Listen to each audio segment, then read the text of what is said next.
everyone. Good afternoon. So for today, I am assigned to discuss about death and dying / post-mortem care. So when you say death, it is the final stage of growth. On the other hand, dying is the process of leading to death, while post-mortem, from the word post means after, and mortem means death. So it's after death care when you combine it together. Galing! So wait, you said that death is the last stage of growth. Yeah. So isn't it ironic na you're talking about death but also you're talking about growth? 'Di ba ang growth is pag-unlad, pagtubo, paglaki. On the other side of life, sir. So sa living in this world, like sa langit na siya. The last stage of growth, which is you're not wrong, you are correct. I'm just trying to ano ba tawag nun? Kina-clarify ko lang sila. Pero 'di ba, it's both growth but at the same time it's also death. So yes, death is part of growth and development. And even during dying stage, the client or the patient still going through different developments or stages of death. So yes, it's part of growth. So basically, post-mortem care pertains to the care of the deceased body that includes preparation and documentation of the deceased body, as well as we are providing support to the families before transporting it to the funeral. Rhea, can you give me another term for dead body? Stroke. No, the dead body. Anong ibang mga terms na ginagamit para to refer to a dead body? She said deceased. Ano pang ibang terms ng dead body? Ha? Ha? No. What do you call a dead body? Cadaver. What is cadaver? It's a dead body. It's used to like study in the school, mga ganon. Before, I'm working safe looks na nasa dito. And if you think that Morgue? more than a name was studied. Yes, Ivy. Corpse. When do you use the term corpse? Not normally, no? But corpse is in the movie. Yes. Sa Tagalog. Lahat ng Tagalog na alam nyo. Bangkay, ano pa? Clay. Patay na katawan or ano pa? Skeleton. Skeleton, pwede. Ano pa? Clay. Clay? Anong clay? Clay. Ano pa? In your country, how do you call a dead body? Along. What else in English? How do you call the term yung death? Can you tell anything na related to death? Ano pa ba? Pass on, deceased, dead body, remains, mortal remains, sign off, or expired. Expired. Okay, game. Continue. Okay, so that's post-mortem care means. So in post-mortem care, before we do the procedure post-mortem care, we need to get the doctor should pronounce the death of the specific resident. We are not allowed to do the post-mortem care if it's not requested by the doctor. Only the doctor is allowed to tell us if we will perform post-mortem care. There should be a doctor's order. Yes, doctor's order. So how we will know if the person is already dead? How? Kayo nga? How do you know if the person's dead? Not breathing. No breath or negative breathing. No pulse or negative pulse. Change the color. Yes, correct. Ano pa? Yun lang. What and else? The other one is if the ECG is already flat. What's ECG? The electro. Yung Cardiogram. pinaka- Ano yung ganon? Parang mag- Yung toot, Yes. toot, Yung toot. linya dun sa pag nasa ospital yung patient. toot. Patient's dead, 10:11 p.m. Who's announcing the death? Doctor. The doctor only, right? So there are two signs and symptoms of death. One is negative ECG or flat line, and the other one is negative pulse and No breathing. no breathing. Okay. Okay, so before we proceed further about post-mortem care, let me tell you what are the supplies that we have here. So first, I have this rubber bath, and we have towel, we have flat sheet, we have fitted sheet, we also have gauze, we have gloves, and then we also have diaper, and we have the basin, and we have cottons and the tags, and this we call it envelope for belongings. Okay, so first, once the doctor pronounced the death of a person, of course they will, he or she will request for post-mortem care. So of course, when we go inside the room of the patient, let's assume that there is like significant others inside the room, sir. Usually, isn't it? Yes. We are the significant others. Okay. So for example, you're the so let's say I'm here outside. So I will knock on the door, of course. No! So Umalis ka!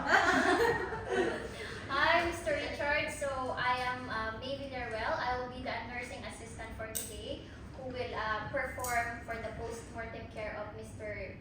Johnson. So, and then after that. So ganun lang, namatayan ako. Hi, my name is May. I will perform post-mortem care. Walang ka-empathy. Sa video kasi, sir, may yung ginaganon yung umiiyak, yung significant others. Hinahaplos? Sa likod. Nursing? I'm very sorry. So walang ganon? Sorry for your loss. Oh. Kausapin mo naman ako bilang tao. Mr. Richard, I'm really sorry for your loss.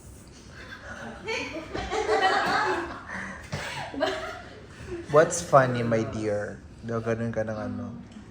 So, it's sad to say, but we need to perform the post-mortem care procedure for Mr. Johnson so that you can visit again later after the procedure.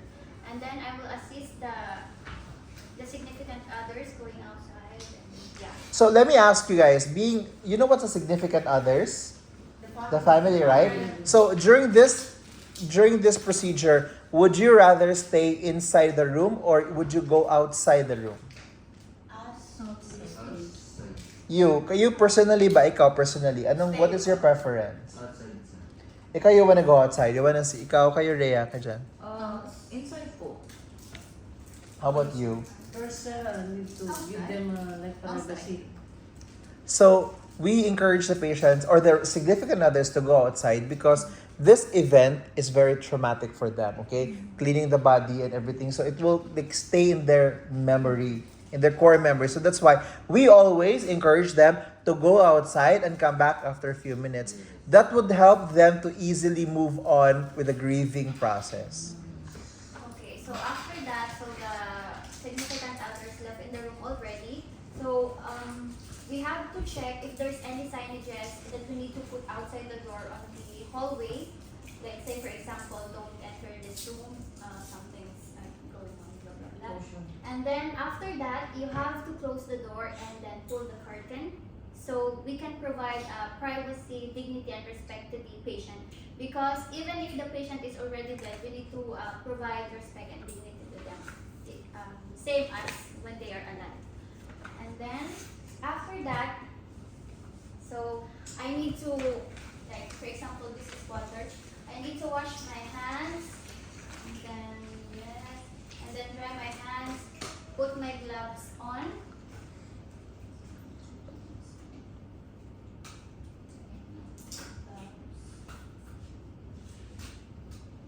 So there's one here that you said who are going to perform the post-mortem care. Okay. Continue lang sa gloves. So for the post-mortem care, only the medical professionals and the registered nurses are allowed to do the post-mortem care. Or sometimes they are asking for a nursing assistant, but there should be someone who's registered to do that. Are you gonna do this alone? No. There should be how There should many? be someone, like two or 3 persons. Okay. Depende din sa ano. But ideally, this should be done by at least 2 personnels or medical healthcare assistants, not you alone. Yes po. So imagine mo ngayon, alas 12 na ng hating gabi. Tapos dalawa lang. Nag-flicker na yung mga ano. Lights. And then I walk na. Shh! Diyan na sila. So ayan na, may gloves na tayo. And then, we can also wear mask, but I don't have mask.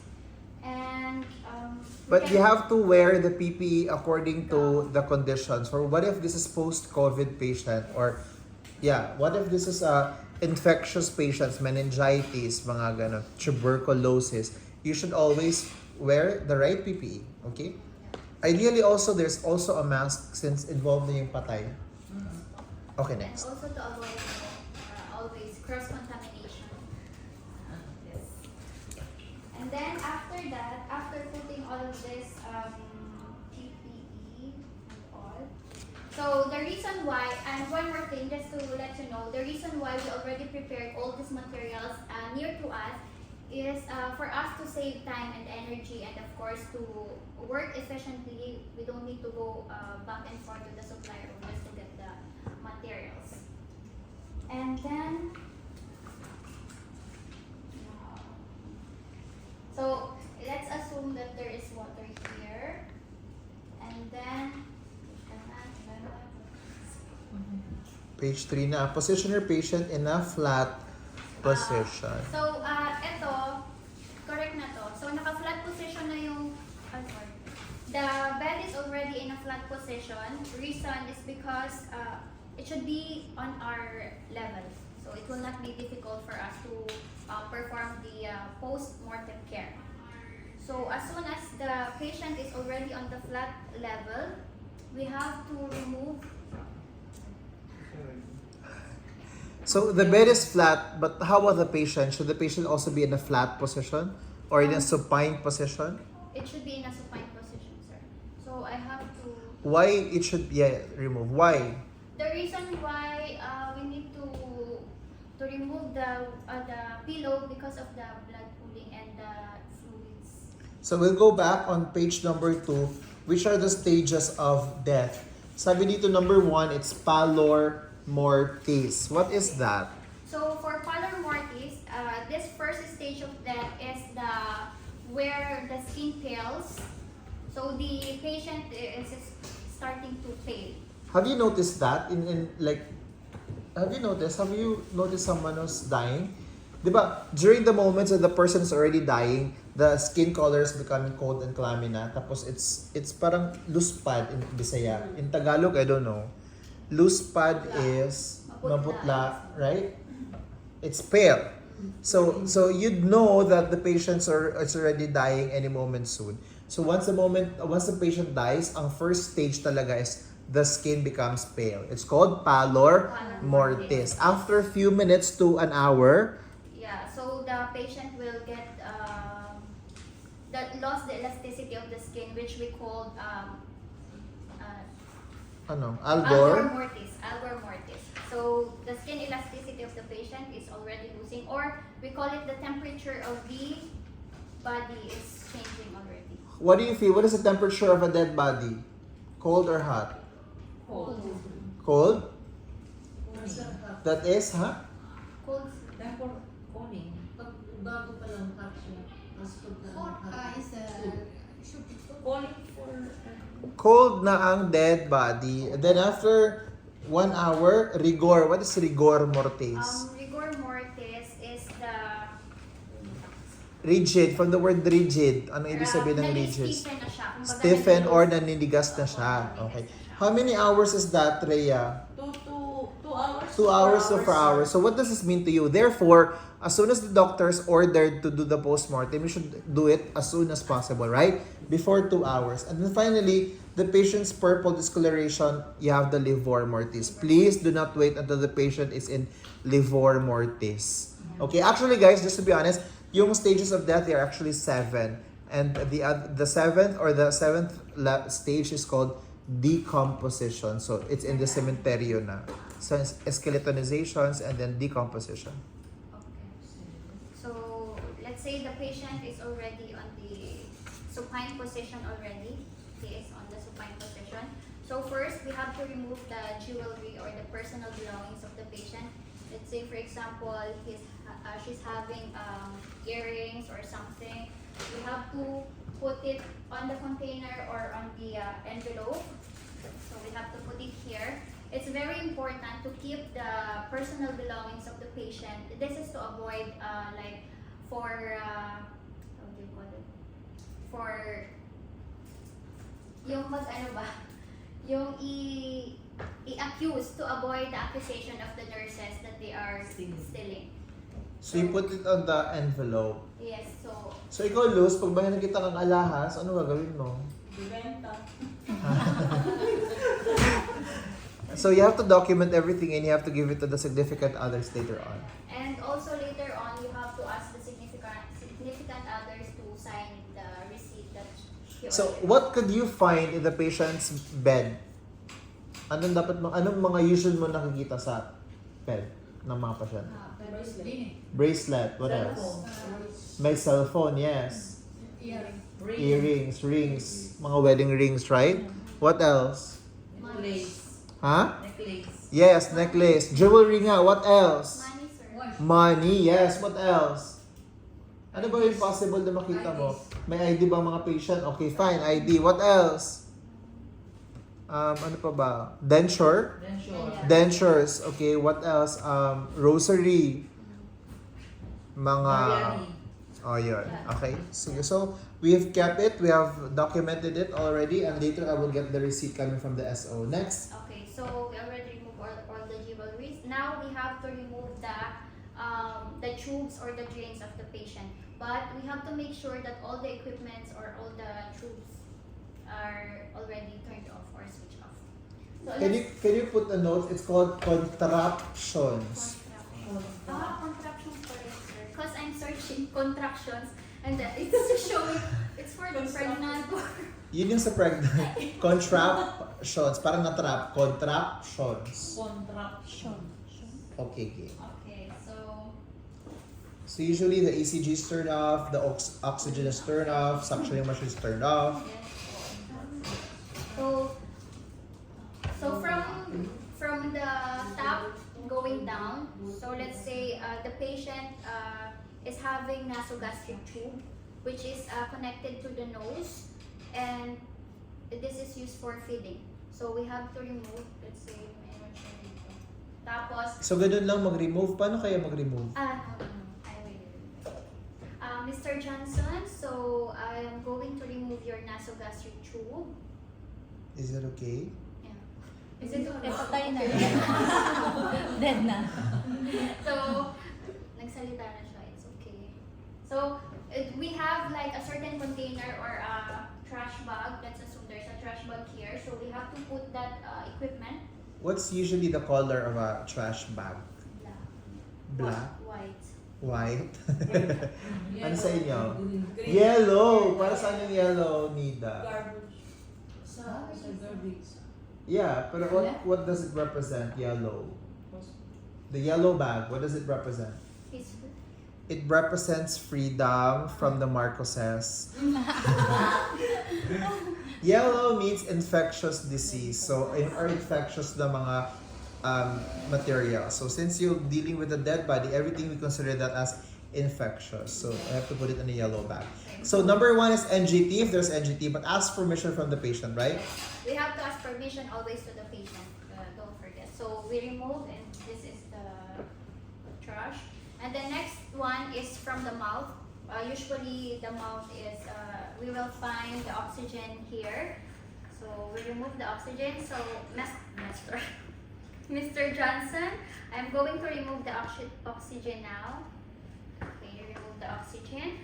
And then, next one is if the patient is having tracheostomy, but in removing tracheostomy, as per the video which I watched from Sir Richard, we have to remove the balloon on the tracheostomy before we remove it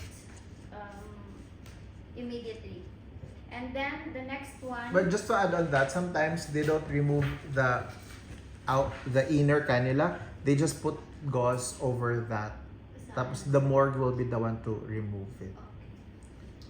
And then IV. And then the next one is the IV, wherein it's the intravenous, which is connected to our veins. So in removing the IV, let's say, because usually maybe the patient is having a wound on that specific area, so we have to prepare a cotton like support.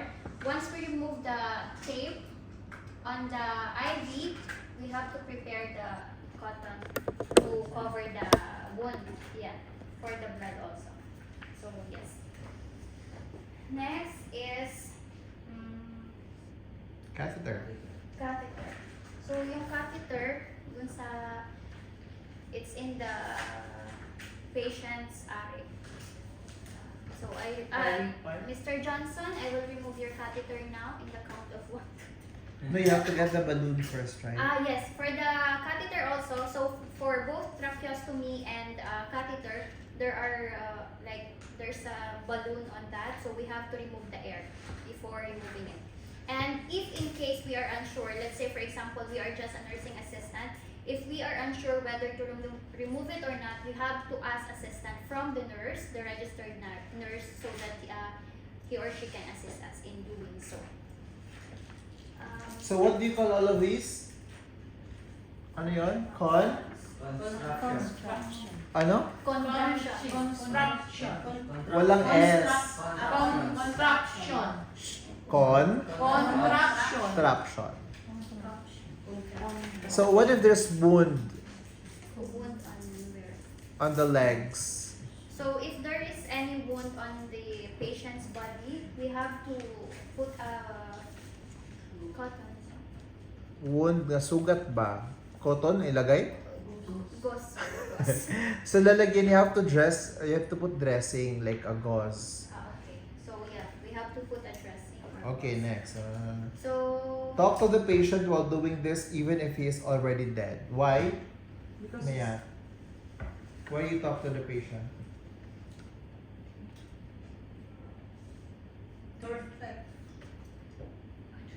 Huh? If you're dead, would you like them to respect your dead body? At least, we are respect. That's why we are called Yes. Okay. So, okay, position the hands. Okay, hands. So let's say this patient is having a hand. It's difficult. So, if you're the patient, how do you put the hands? Like this. Like that? Yes. So and then after that, the reason why we are going to put the hands of the patient on top of her chest and her feet, like across leg, because we will be moving the patient on the other side to put the rubber band. So this patient, okay, Mr. Johnson, in the count of 3, I will move you on the other side. 1, 2, 3, choke. And then let's prepare the rubber band. So ito na yung rubber band.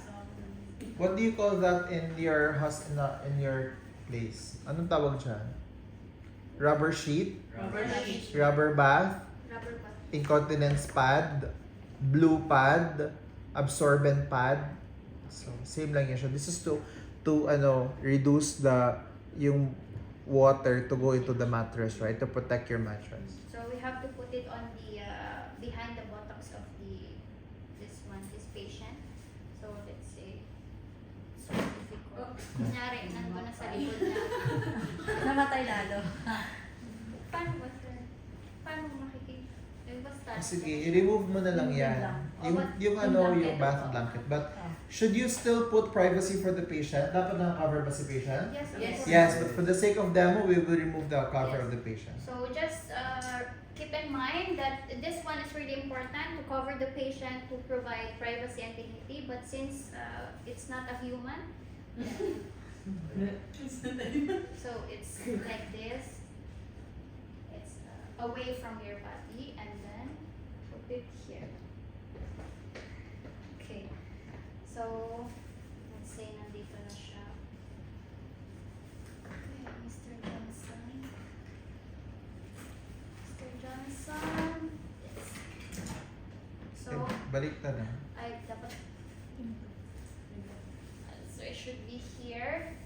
This is to absorb the fluids coming from the patient's body since he is already dead.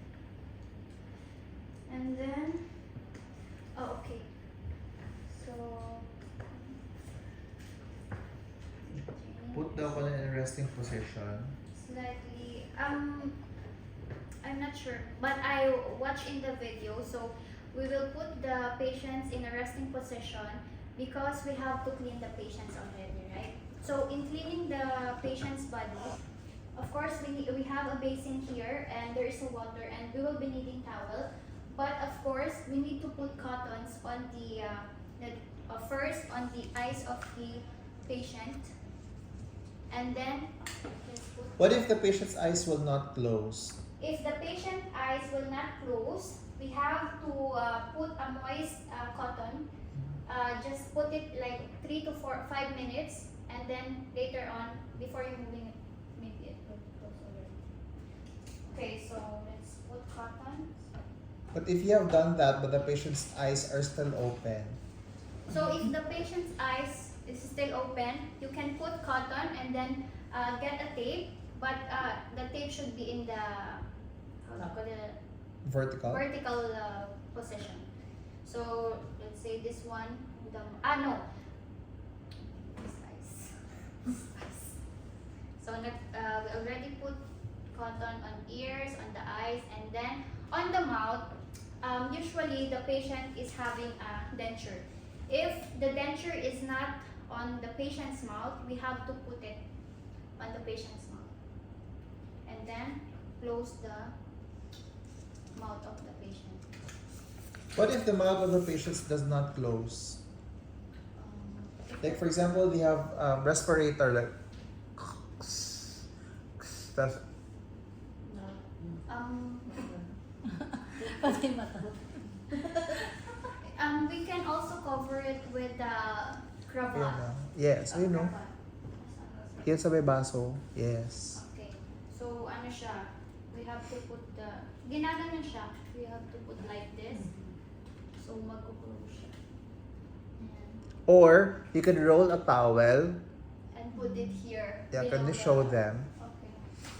So, if the mouth is not closing after putting the denture and then after... So, the first option, we can put the cravat. And the second one, we can put the towel on the... below the chin of the patient. Okay. Okay. Then what else? Where should you put all the The are cotton- opening of the patients, right? So, yes. So saan we pa have yung to iba? put on the rectum, on the vagina. Vagina. Why? Why do you have to put that? Because it will release fluids. Because the patient is already dead. Why do you put cotton balls here? Because not carrying out the bacteria. The? Bacteria. No. Why? The air. Because The air? there are fluids coming. Ano ba akala mo dyan? Ano? Why? Because there's already fluids coming out from the patient. So that's why we also cover the nose, the ears, the mouth, because it's already dead. So there are a lot of Draining of fluids. fluids. Yes. Yeah, so lahat ng butas pwedeng labasan ng dugo, ng mga fluids because wala na yung gravity, wala na pressure, there's no more pressure. So everything can actually discharge from the patient's body. So to avoid na madumihan yung to avoid na The bed. to keep it clean, you have to close everything with the cotton balls. Okay. So after putting these cotton balls, we have to prepare the towels for cleaning the patients. Is there someone here who's reporting bed bath? Yeah, I'm doing it. You're the one? Yes. So now Miat will Okay. do the bed bath Okay. from head to toe, Oh. right? So I will not do it. So yeah, you will not do I it have to anymore. do for the dead body.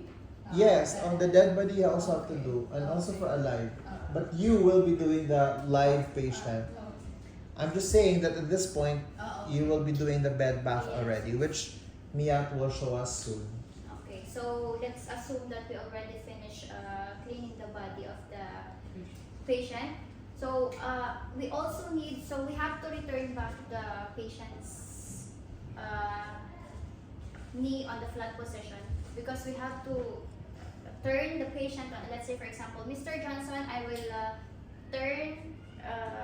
turn your body on the other side because we have to put a diaper. No? So it's a must that we need to put a diaper or on the patient before transporting it to the funeral. So Morgue. morgue. So yeah. Dito siya na agad sa ano, sa ano, St. Peter. So ito, yung yung diaper guys. Alam niyo naman. No? So, Mr. Johnson, in the count 1, 2, 3, choke. Baliktad. Wala pa nga talagang anak. Ganyan. Hindi siya marunong maglagay ng diaper. So, okay, Mr. Johnson, all is good. I will Yes, put all you is in good. the. You will take a rest. So after that, so meron we have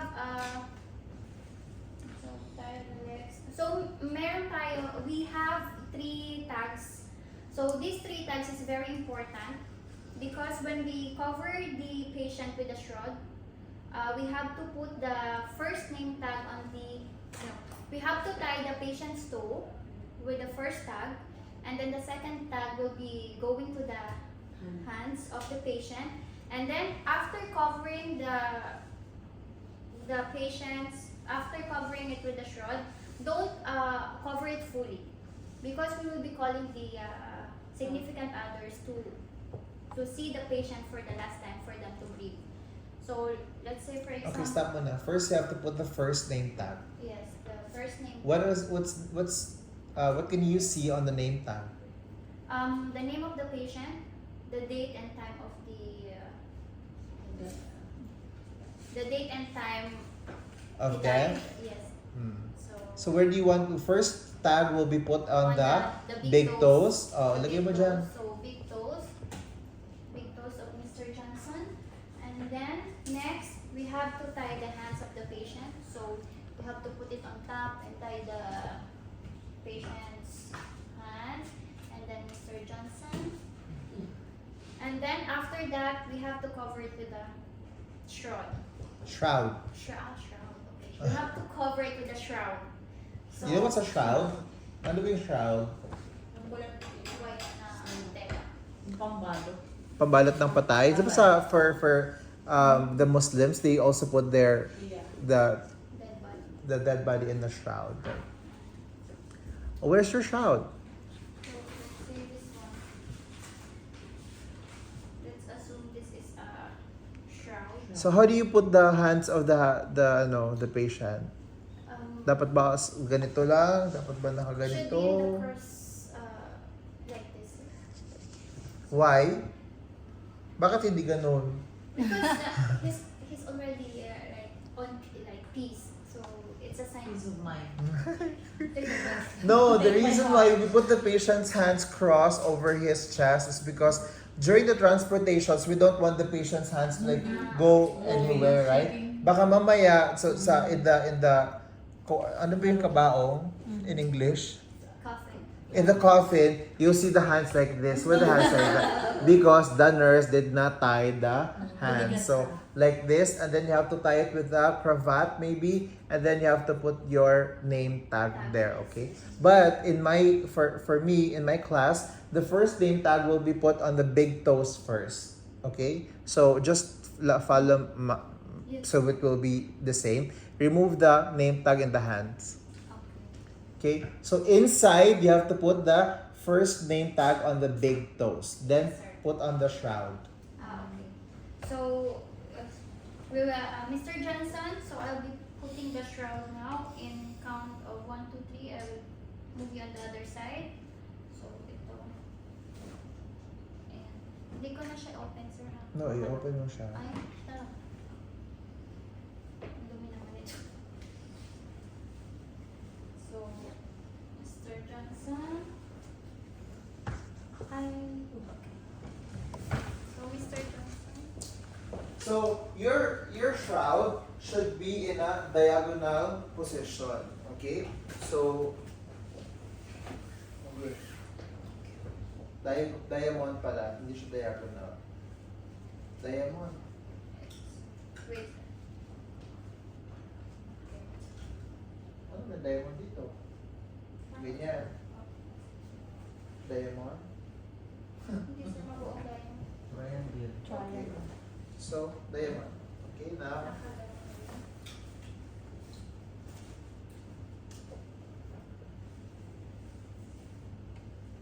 This is diamond. Okay? Now, ganon. Okay, Mr. Johnson, I'll move you to my side in the count of 3. 1, 2, 3. Okay? Punta ka dun sa likod. Kakulong. Mr. Johnson.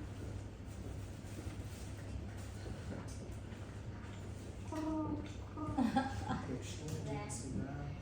Ayos mo, besh. Pagalitan tayo ni Mr. Johnson.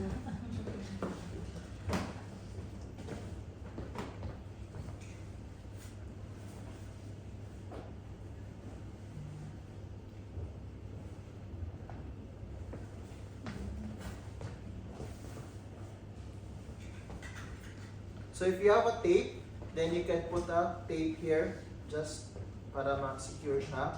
Tape or pin. You can also use pins or Or pin, yeah. Ang parang nagbabalot din ako ng tuloy. Oo, parang nagbabalot ng tuloy. Lumpia? Lumpia. Press lumpia. Next is this. Yeah, according to May, you have to leave it open for the family, right? Okay, so Now, the next one will be outside.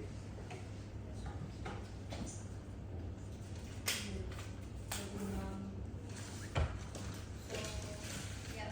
So we put the next tag here on outside the shroud. And then after that, we will call the